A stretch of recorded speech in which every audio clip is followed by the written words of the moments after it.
Dr. Ethan Hayes had spent years traveling across the world's oceans for his marine biology research, but nothing could prepare him for what he found on that day.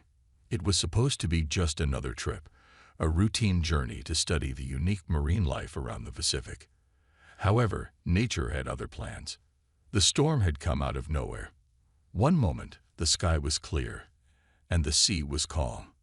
The next, dark clouds gathered overhead, and powerful winds began to whip the ocean into a frenzy.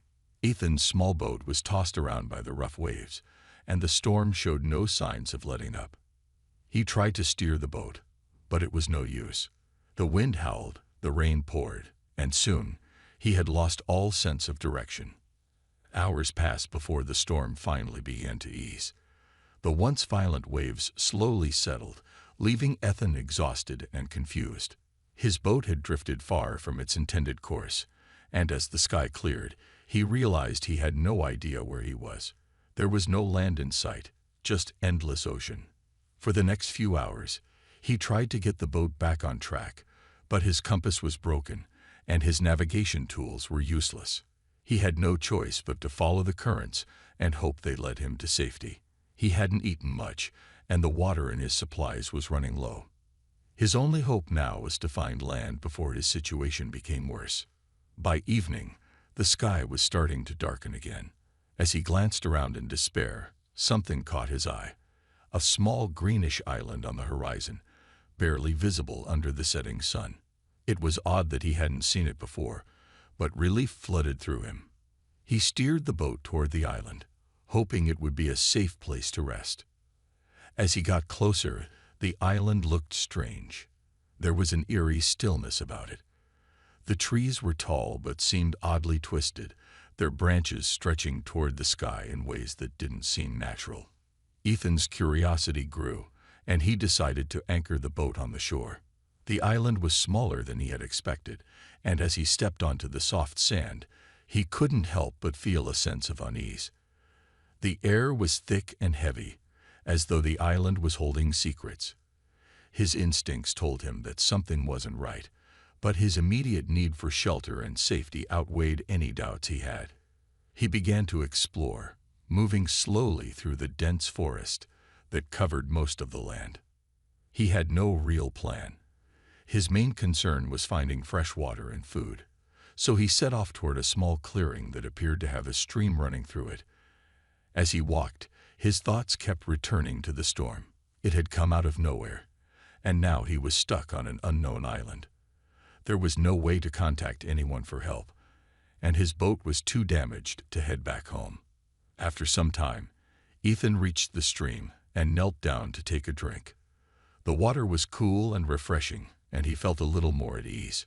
He filled his bottle and began walking back toward the boat, but something in the corner of his eye caught his attention.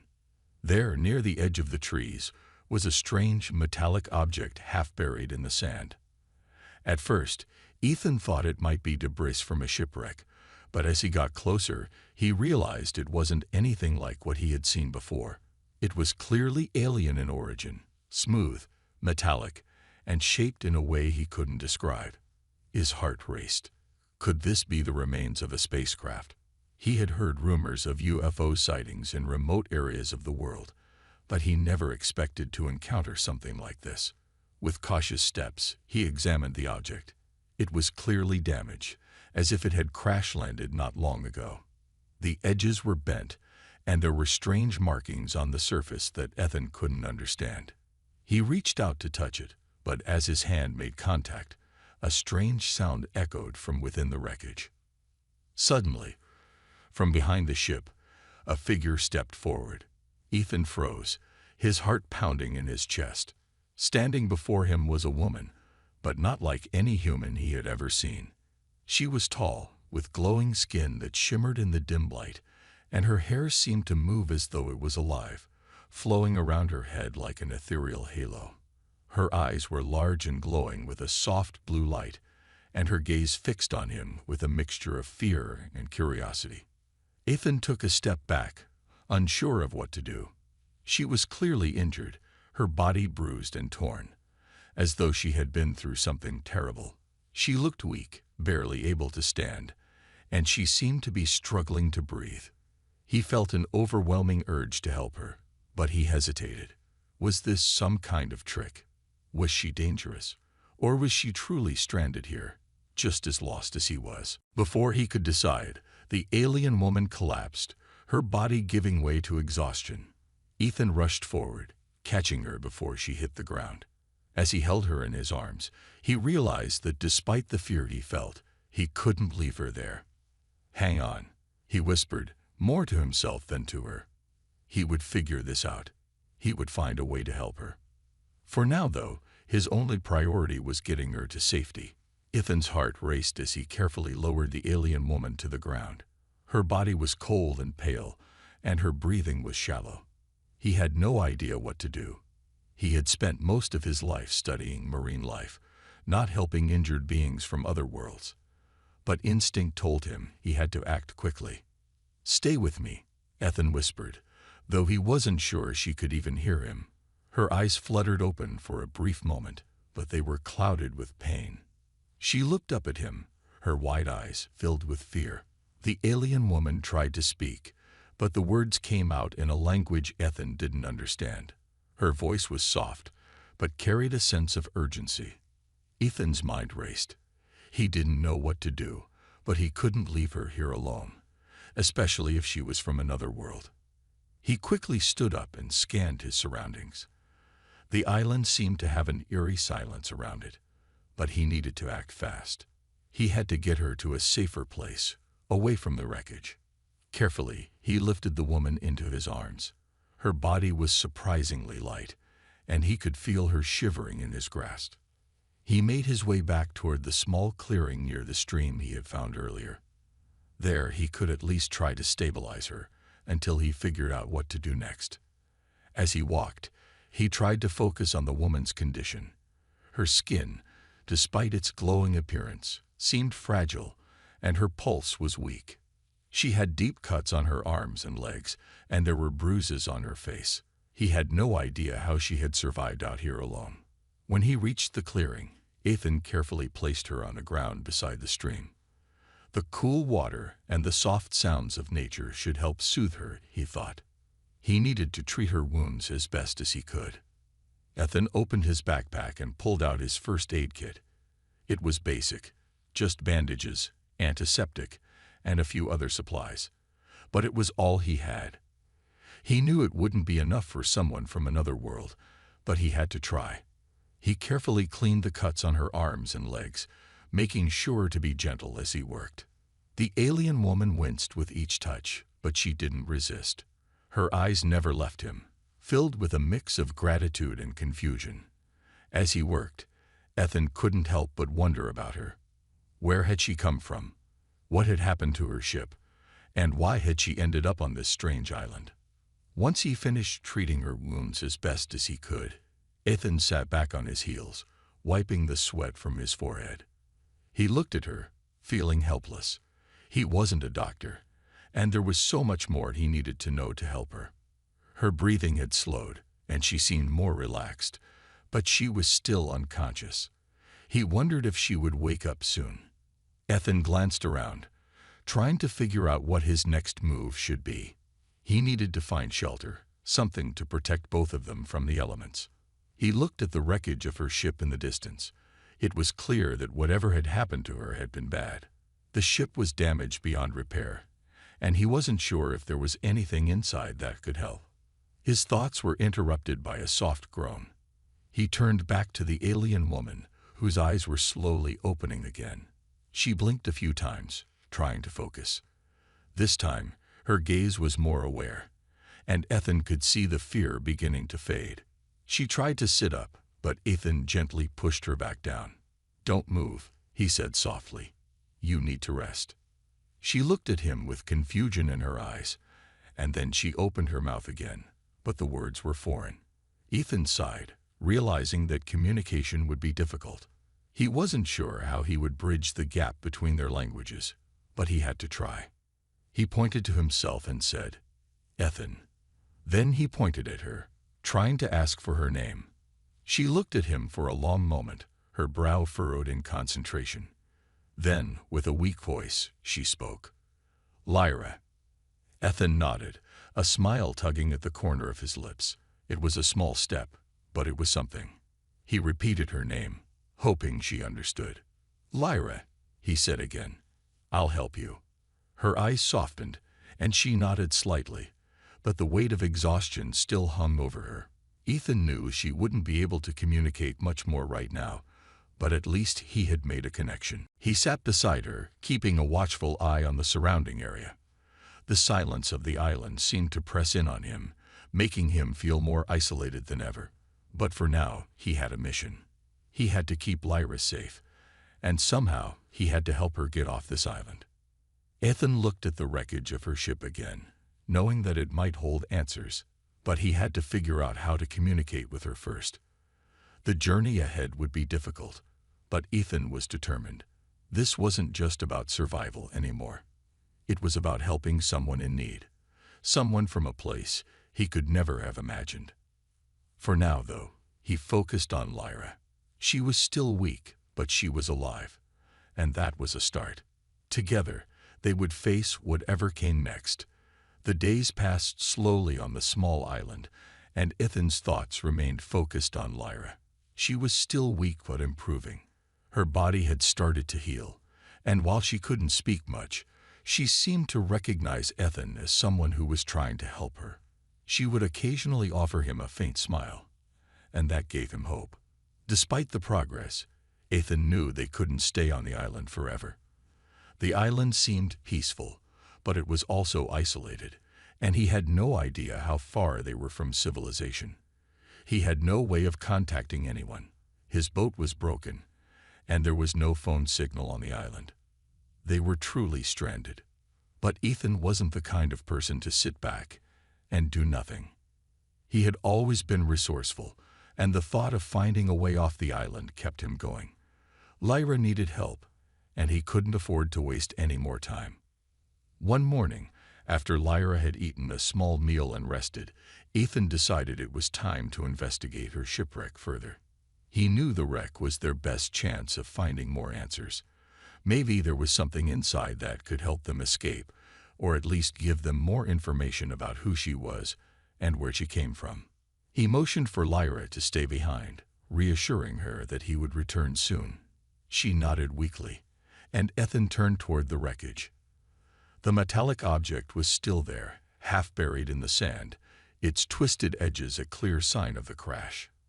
As he approached, he felt a mix of curiosity and caution. Whatever had happened to Lyra's ship, it wasn't an ordinary accident. Ethan stepped carefully around the wreck, examining it from all angles. The damage was severe, but he could see some parts of the ship still held their shape, despite the crash. The metallic surface was strangely smooth, and the markings on the ship were unlike anything Ethan had ever seen. They looked almost like symbols or a language, but he had no idea what they meant. He knelt down beside one of the broken sections and began to search for anything useful. After a few minutes of careful searching, he found something that caught his eye, a small glowing device embedded in the wreckage. It looked like some kind of control panel, but it was unlike anything he had seen on Earth.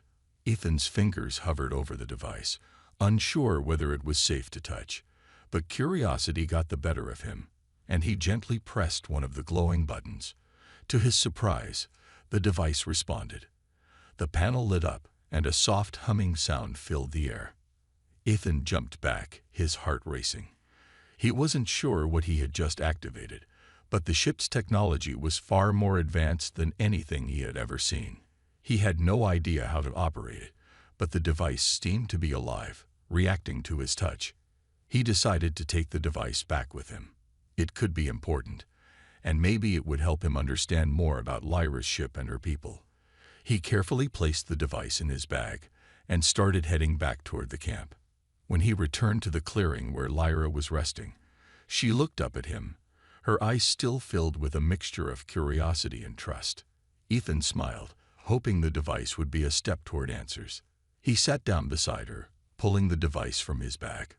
Lyra's eyes widened as she saw the glowing object. She didn't speak, but Ethan could see the recognition in her expression. She reached out with a trembling hand and touched the device. As soon as her fingers made contact, the device hummed softly, and a series of symbols appeared on its surface. Lyra gasped and pulled her hand away quickly. Her eyes were wide with shock, but then they softened. She looked at Ethan, as if trying to find the words to explain what had just happened. "I know this," she whispered, her voice barely audible. Ethan leaned forward, eager to learn more. "What is it? Do you understand it?" he asked. Lyra nodded slowly. "It's a communicator," she explained, her voice still weak. "It's part of our technology. It links us to our people, but it's damaged." Ethan's heart skipped a beat. A communicator. Could this be their way off the island? He looked at her, trying to understand. "How do we fix it?" he asked. Lyra's expression grew distant for a moment. She seemed to be thinking hard, but then her eyes met his. "I don't know. It's broken, but it still might work." Ethan sat back, taking in her words. This was good news, but it was also unclear. If the communicator still had any chance of working, it could be their lifeline to safety. But without knowing how to repair it, they were still stuck. "I'll do whatever I can to help," Ethan said. "If there's any chance of getting this working, I'll try." Lyra gave him a weak but grateful smile. She seemed to trust him, and that meant everything to Ethan. The island, which had once seemed so peaceful, now felt more like a prison. They needed to find a way out, and the broken communicator was their only hope. But time was running out. The days were passing, and Lyra's condition, though improving, wasn't stable. Ethan had to fix the device, and fast. He had to find a way to help Lyra get back to her people, wherever they were, and find a way to survive. For the first time since arriving on the island, Ethan felt a spark of hope. There was a chance. There was always a chance. The days following the discovery of the broken communicator were filled with determination.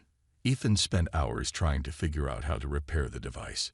He had no idea where to begin, but he knew one thing for sure. He had to fix it.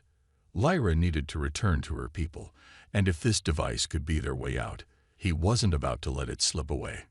Ethan had always been good with his hands.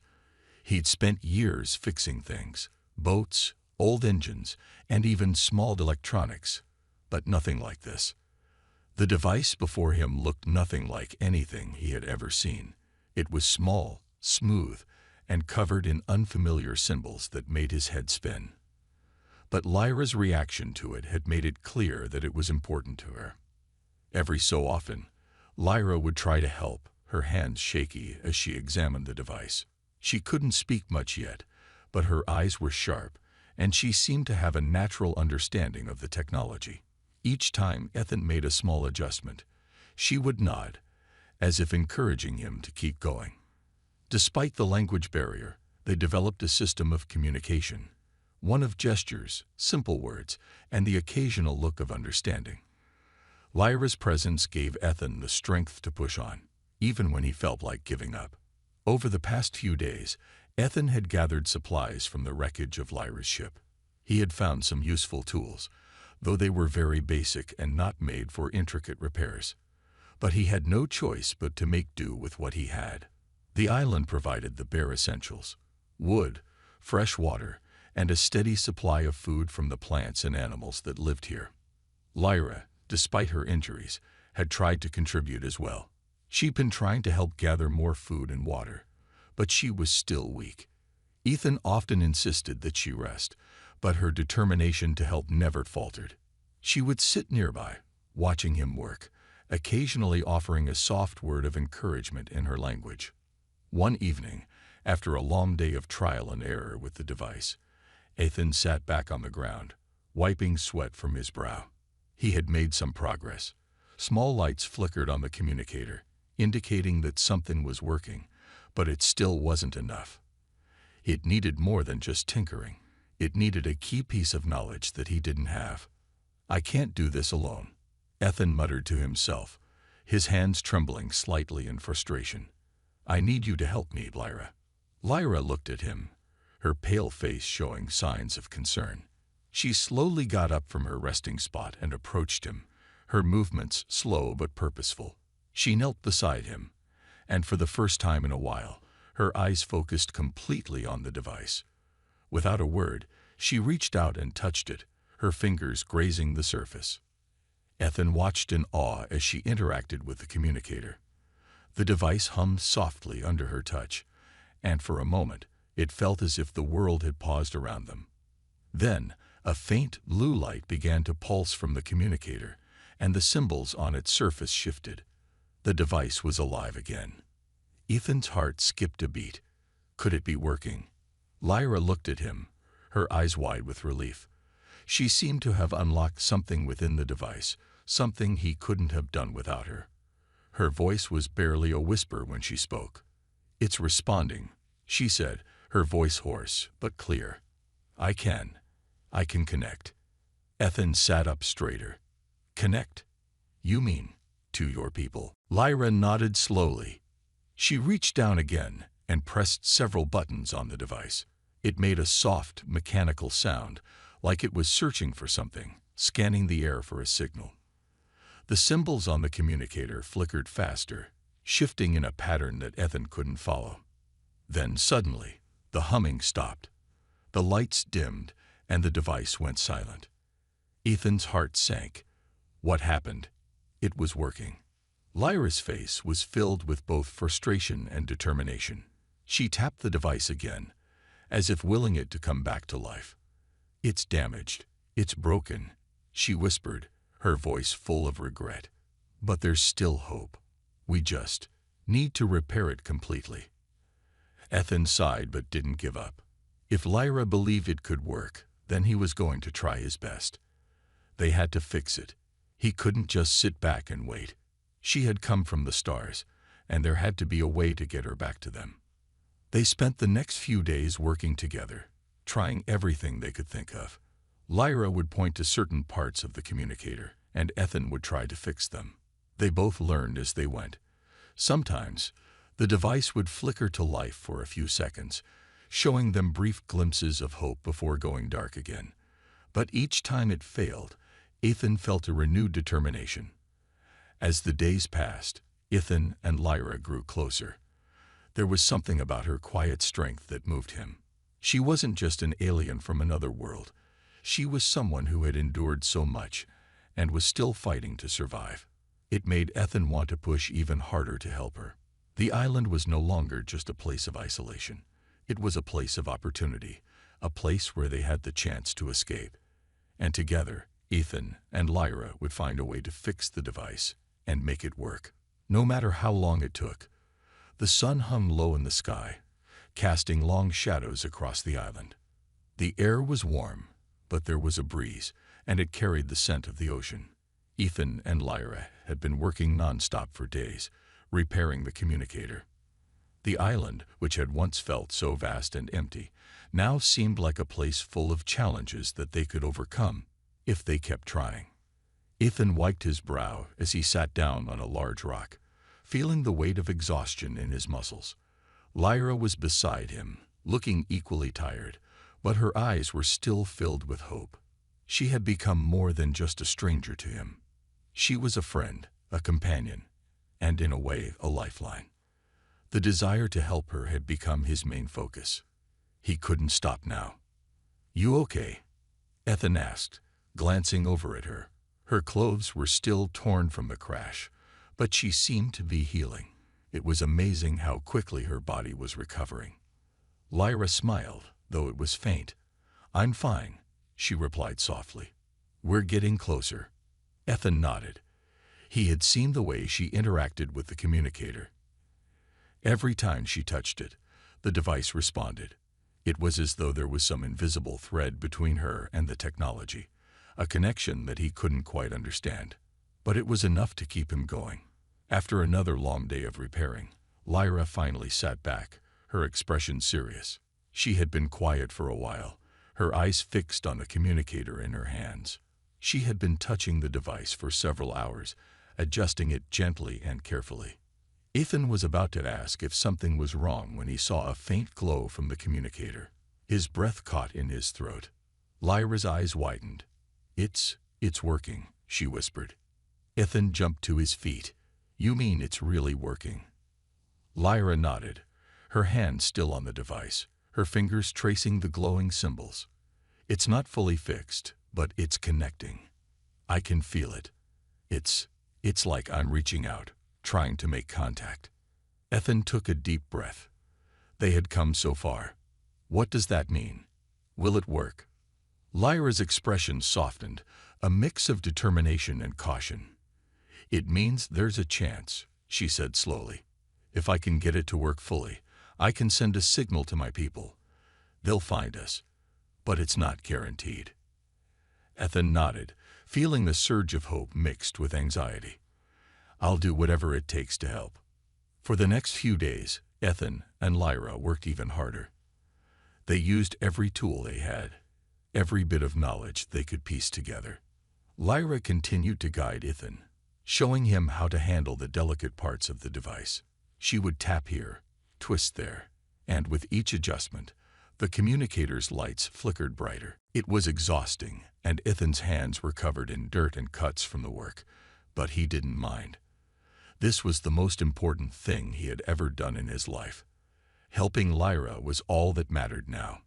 As the communicator finally began to hum with life, Ethan stepped back, his heart pounding. The device was nearly finished. Lyra's hands trembled as she placed it on the ground before her. She looked at Ethan, her gaze steady, but the hope in her eyes was unmistakable. "Here goes nothing," Lyra said quietly. She pressed one last button on the communicator, holding her breath. The device came to life with a soft, brilliant light, and a series of rapid clicks and beeps filled the air. The symbols on its surface changed, spinning around before coming to a sudden halt. Ethan held his breath, waiting. Then, a soft voice echoed from the communicator, faint but clear. It was a language Ethan didn't understand, a series of tones and words that made him realize just how far from home Lyra really was. Lyra's eyes widened, her breath catching in her throat. "It's them," she whispered. "They've heard me." Ethan's heart soared with joy. They had done it. Lyra had made contact with her people. He couldn't believe it. It was happening. Before he could say anything, Lyra's voice trembled with emotion. They're coming," she said, barely able to keep her voice steady. "They'll send a ship to get us." Ethan smiled, a sense of relief washing over him. They had made it. Against all odds, they had done what they needed to do. Lyra's people would come for her, and she wouldn't be stranded here any longer. As Lyra held the communicator in her hands, she looked at Ethan, her eyes filled with gratitude. "I don't know how to thank you," she said softly. "You've saved my life. I couldn't have done it without you." Ethan shook his head. "You don't have to thank me," he said. "You've taught me so much. I'm just glad I could help." They sat together, side by side, watching as the communicator continued to hum softly, the connection growing stronger. The island, which had once felt so isolating, now seemed like a distant memory. They had accomplished something together, something that had seemed impossible just days ago. Lyra's people would come. They had a future to look forward to, a future that no longer seemed uncertain. And for the first time since he had found Lyra, Ethan believed that everything would be okay. Days passed, but the ship Lyra had hoped for still hadn't arrived. Every morning, she and Ethan would climb to the highest point on the island, searching the horizon for any sign of movement. The blue sky stretched endlessly, but there was no sign of a ship, no flash of lights, no distant hum of an engine.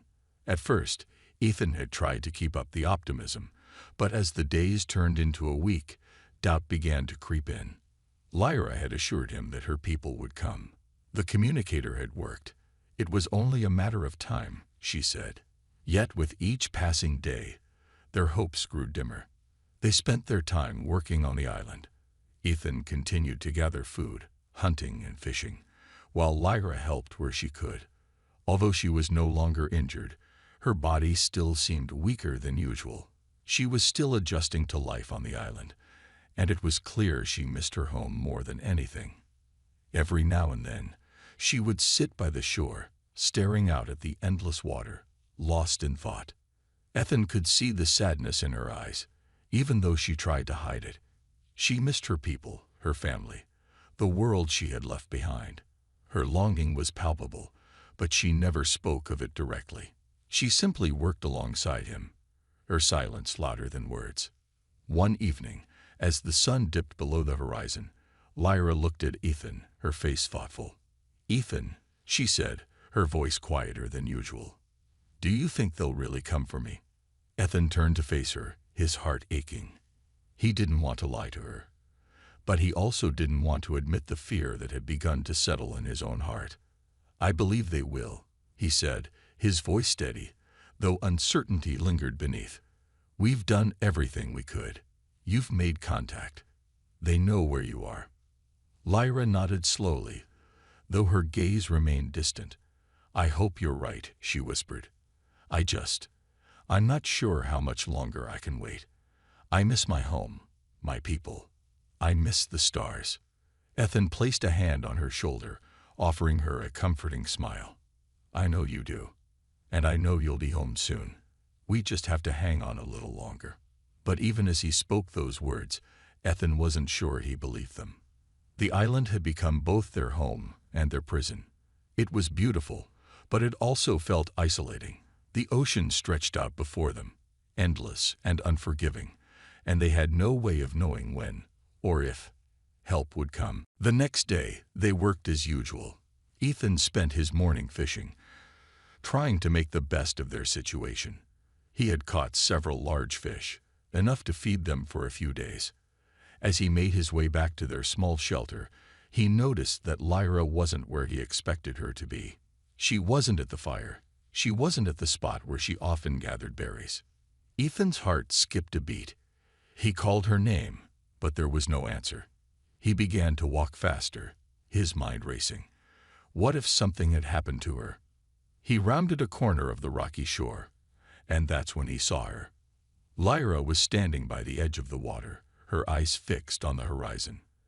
The wind blew her long, silver hair around her face, but she didn't seem to notice. She was still and quiet, as though she was waiting for something or someone. Ethan hesitated for a moment, then walked up to her. "Lyra?" he called softly. She turned, and for the first time in days, there was a small smile on her lips. "Ethan," she said, her voice soft but warm. "I was just thinking." "About what?" Ethan asked, his voice gentle. He didn't want to push her, but he couldn't help feeling a little concerned. Lyra took a deep breath, her eyes still locked on the horizon. "About what it would be like to go home," she said, "to see my family again, to be among my people. I can almost hear their voices. I can almost feel the warmth of my planet again." Ethan felt a pang in his chest. He knew how much she longed for her home, for the world she had lost. He couldn't even imagine what it must feel like to be so far from everything familiar. "I'm sure it's beautiful there," he said quietly. "Your people must be amazing." Lyra's smile faded slightly. "They are," she said. "But I never realized how much I would miss Earth. The simple things. The warmth of the sun, the sound of the ocean, the taste of the food." Ethan glanced down at the fish he had caught, the fruits and berries he had gathered, and he realized she was right. Earth was beautiful, even in its simplest forms. There was something special about the planet.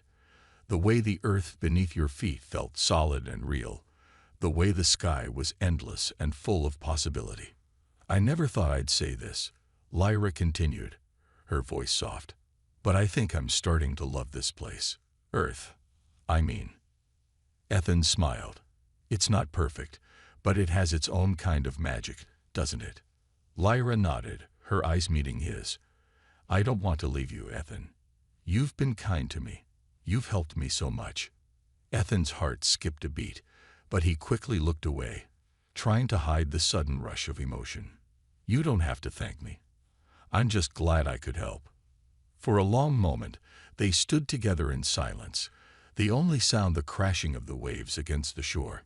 Ethan wasn't sure how much longer they could wait, but as he looked at Lyra, something inside him told him that, no matter what happened, they would be okay. They had found something in each other, and perhaps that was enough. It had been nearly 2 weeks since Lyra's arrival on Earth, and still there was no sign of her people. Ethan had started to wonder if they would ever come. The days were beginning to blur together, each one feeling much like the last. They worked together on the island, gathering food, fishing, and finding ways to pass the time. The silence between them, while once filled with longing and sadness, had become a comfortable quiet. But today felt different. Ethan could sense it.